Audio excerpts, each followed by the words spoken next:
واش اخويا من نيتكم تاكلوا هادشي؟ دابا دخلنا لك بالله بنادم دابا تيمشي وتيشري هادي لحمه ب 10 ريال ولا بدرهم. الا كنتي من النوع اللي كياكل الصوصيص اسمع. واش اخويا من نيتكم تاكلوا هادشي؟ دابا دخلنا لك بالله بنادم دابا تيمشي وتيشري هادي لحمه ب 10 ريال ولا بدرهم. في المعتقدات ديالو في لي كرويونس ديالو باللي هاد اللحمه هادي فيها الكفته واللحم.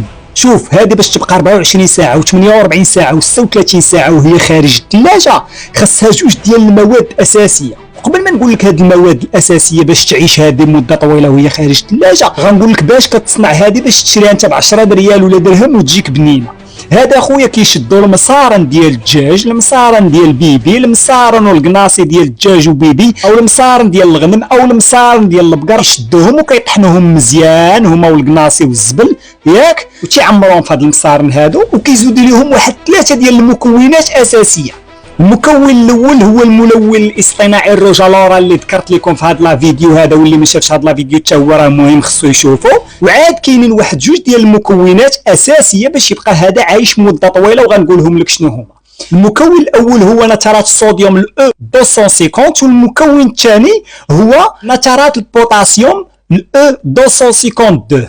هاد المكونين ضروري باش يعيش الصوصيط مده طويله وما يفسدش وهو خارج الثلاجه. ولكن المصيبه الكبيره هي هاد المادتين الحافظتين اوتوماتيكمون كتشعل فيهم العافيه وكتغلغلوا مزيان في العافيه وكيدخلوا للمصران، كيدخلوا للامعاء، كيتحولوا مباشره لواحد الماده سميتها النيتروزامين. وإلا ما تقتيش بيا اخويا سير اخويا اكتب راه الاي اي عندك، راه الذكاء الاصطناعي عندك، راه جوجل عندك، سول اخويا كتب ليه والصوصيط ولا الصوصيص باللغه العربيه ولا النقانق باللغه العربيه الفصحى واش فيهم الاو 250 وفيهم الاو 252 نترات الصوديوم ونترات البوتاسيوم.